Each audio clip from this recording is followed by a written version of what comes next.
ఇప్పుడు మనం బ్రహ్మ చేసిన సృష్టి గురించి చూద్దాం.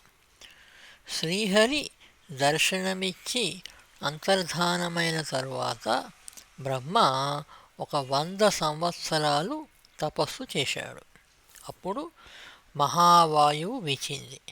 తాను ఆసీనుడై ఉన్న పద్మం ఎక్కువగా ఊగిపోతూ ఉంటే వాయువును నిరోధించాడు. మహాజలాన్ని అంతా ఒక్కసారిగా త్రాగివేశాడు. అప్పుడు పైకి చూడగా ఆకాశమంతా నిండి ఉన్న జలం కనిపించింది. ఆకాశంలో ఒక పద్మం కనిపించింది. ఆ పద్మదళాల్లో దాగి ఉన్న లోకాలన్నీ కనిపించాయి. అప్పుడు తాను సృష్టి చేయవలసిన సమయం వచ్చినదని తెలుసుకొని బ్రహ్మ ఆ పద్మంలో ప్రవేశించాడు. అందులోనున్న లోకాలను తిలకించాడు. తన తపశ్శక్తితో 14 భువనాలను, వాటిలో దేవతలను, మానవులను, పశుపక్షాదులను, స్థావరాలను క్రమంగా సృష్టించడం ప్రారంభించాడు. మొదలు తుది లేనిది, తరిగిపోనిది అయిన తత్వమే సృష్టి అంతటికీ మూల కారణం. కాలము, మహత్తు, భూతాదులు తన్ను ఆశ్రయించగా ఈశ్వరుడు గుణాలను ధరించి కాలానికి అవసరానికి తగిన రూపంలో వినోదానికై తన్ను తాను సృష్టించుకుంటాడు. సృష్టింపబడిన సమస్త లోకాల్లోనూ తాను వ్యాపించే ఉంటాడు. అతని యందే సమస్త లోకాలు ప్రకాశిస్తూ ఉంటాయి. విశ్వానికి కారణము, కార్యము తానే. ఆ పరమ పురుషుని నుండి వ్యక్తమై ఈ విశ్వం విరాజిల్లుతుంటుంది. ఆయన యొక్క మాయా ప్రభావం చేత ఈ విశ్వమంతా ఒక క్రమంలో పుట్టి పెరిగి నశిస్తుంది. ఈ విధంగానే పూర్వకాలంలో జరిగింది, భవిష్యత్ కాలంలో కూడా జరుగుతుంది. సృష్టి అనేది 9 వర్గాలుగా జరిగింది. మొదటిది మహత్తత్వము. ఇది ప్రకృతి నుండి వచ్చిన మొదటి సృష్టి.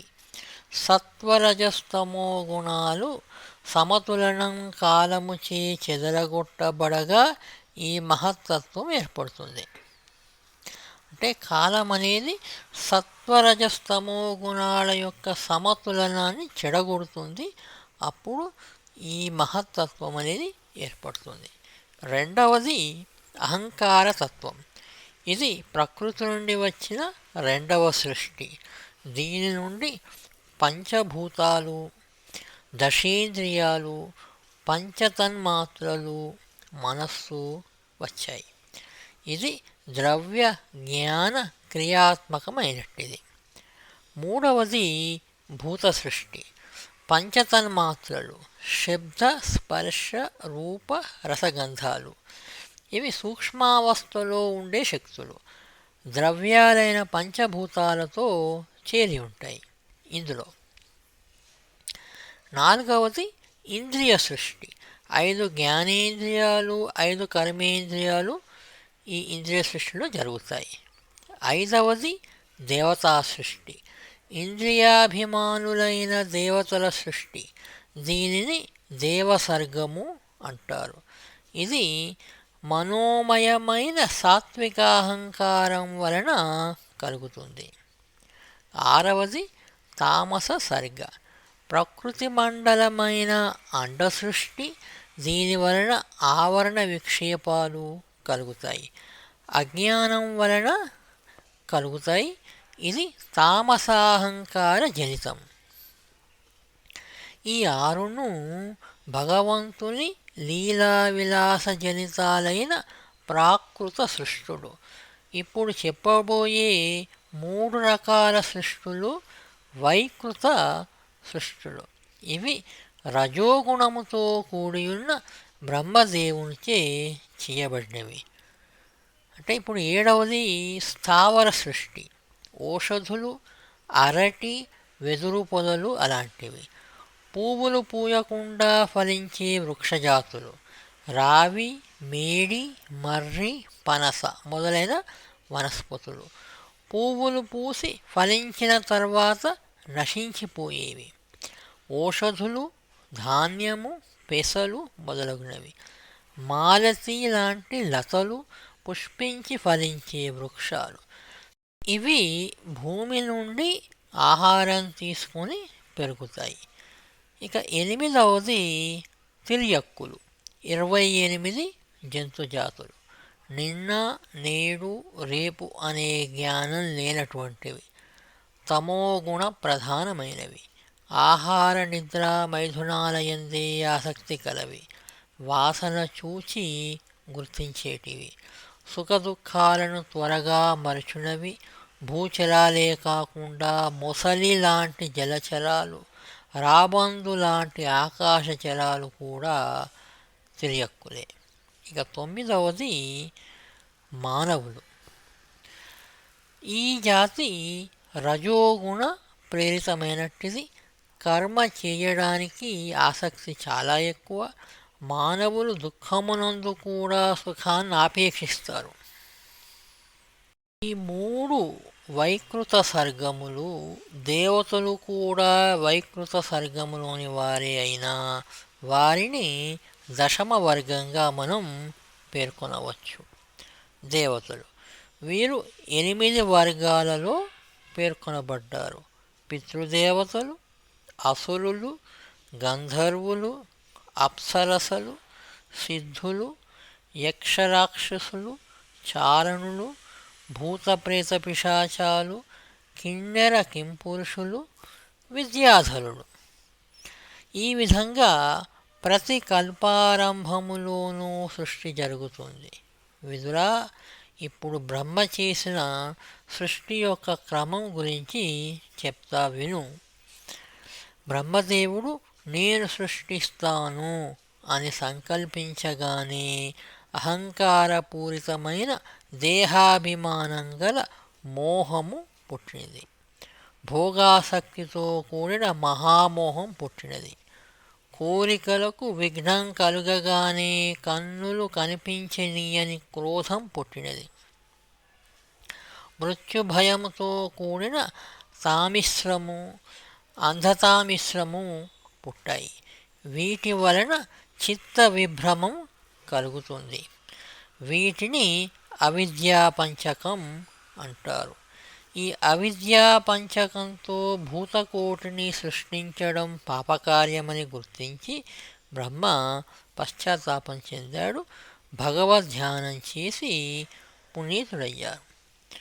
తరువాత సత్వగుణ సంపన్నులు, బ్రహ్మచారులు, పరమ పవిత్రులు అయిన 4 కుమారులను సనక, సనందన, సనాతన, సనత్కుమార అనే వారిని సృష్టించాడు. ప్రజోత్పత్తి చేయండి అని బ్రహ్మ వారిని ఆదేశించగా మోక్షకాములమై శ్రీహరినే ఆశ్రయిస్తాము గాని సంసారులము కాజాలము అని వారు తిరస్కరించారు. బ్రహ్మకు పట్టలేనంత ఆగ్రహం వచ్చినా నిగ్రహించున్నాడు.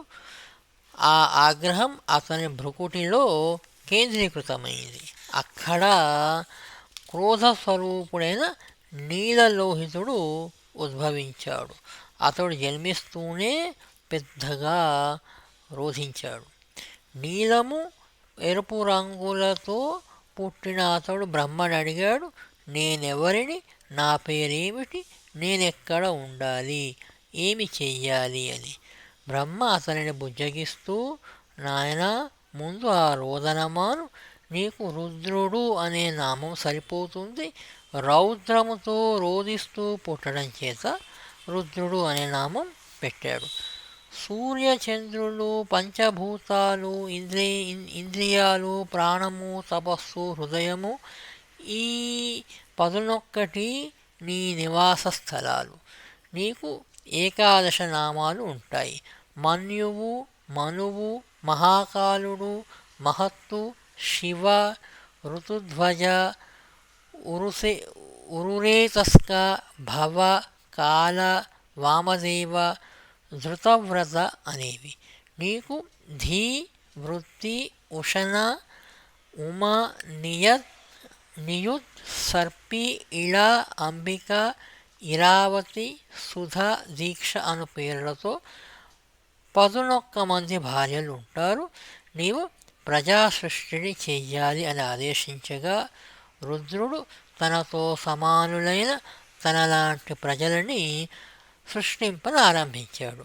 రుద్రగణాలు భయంకరంగా తయారయ్యేసరికి అయ్యలారా, ఇక మీ సృష్టి చాలు, పోయి తపస్సు చేసుకోనండి అని బ్రహ్మ రుద్రులను కోరినాడు. ఆ ప్రకారమే వారు శాంతులై తపస్సులో నిమగ్నులైనారు. తరువాత బ్రహ్మ 10 మందిని సృష్టించాడు. తన బొటన వ్రేలి నుండి దక్షుణ్ణి, తొడ నుండి నారదుణ్ణి, నాభి నుండి పులహుణ్ణి, చెవుల నుండి పులస్త్యుణ్ణి, చర్మం నుండి భృగువును, చేతి నుండి క్రతువును, ముఖము నుండి అంగీరసుని, ప్రాణము నుండి వశిష్ఠుని, మనస్సు నుండి మరీచిని, కన్నుల నుండి అత్రిని ఆవిర్భవింపజేశాడు. అతని కుడి వక్షస్థలము నుండి ధర్మము, వెన్ను నుండి అధర్మము, మృత్యువు జన్మించాయి. ఆత్మ నుండి మన్మధుడు పుట్టాడు. కనుబొమ్మల నుండి క్రోధము, పెదవుల నుండి లోభము, ముఖము నుండి సరస్వతి పుట్టారు. అతని పురుషాంగము నుండి సముద్రాలు, అపానం నుండి పాపాశ్రయుడైన నివృత్తి, నీడ నుండి కర్దముడు ఉదయించారు. బ్రహ్మ యొక్క 4 ముఖాల నుండి 4 వేదాలు వెలువడ్డాయి. 4 హోతలతో చేయబడే చాతుర్హోత్రమనే కర్మతంత్రము ఆవిర్భవించింది. యజ్ఞ నిర్వాహకులైన హోత, అధ్వర్యువు, ఉద్గాత, బ్రహ్మ అనబడే ఋత్విక్కులు పఠించవలసిన శస్త్ర, యజ్ఞ, స్తోమ, ప్రాయశ్చిత్తముల మంత్రాలు వెలువడినవి. ఉపవేదాలైన ఆయుర్వేదము, ధనుర్వేదము, గాంధర్వము అంటే గానశాస్త్రము, స్థాపత్యము అంటే శిల్పశాస్త్రము ఆ ముఖాల నుండి వెలువడ్డాయి. ఇతిహాస పురాణాలు, కర్మతంత్రాలు, ధర్మపాదాలు అంటే విద్యా, దానము, ధనము, తపస్సు పుట్టినవి. బ్రహ్మచర్యం, గార్హస్థ్యం, వానప్రస్థం, సన్యాసం అనబడే ఆశ్రమాలు చెప్పబడినవి. బ్రహ్మచర్యాన్ని సావిత్రం అని కూడా అంటారు. గాయత్రి మంత్రోపదేశం పొంది జపించుతారు గనక సావిత్రం అంటారు. ఉపనయనం తర్వాత మొదటి 3 రోజులు గాయత్రిని జపించడం ప్రజాపత్యం అంటారు. వేదవ్రతాలను ఆచరించడం బ్రాహ్మము, వేదాన్ని పూర్తిగా నేర్చుకుని ఆచరించడం నైష్టికం. మా విపంచీ ఛానల్ పోస్టులను షేర్ చేసి సబ్స్క్రైబ్ చేసి మమ్మల్ని ప్రోత్సహించగలరని మనవి.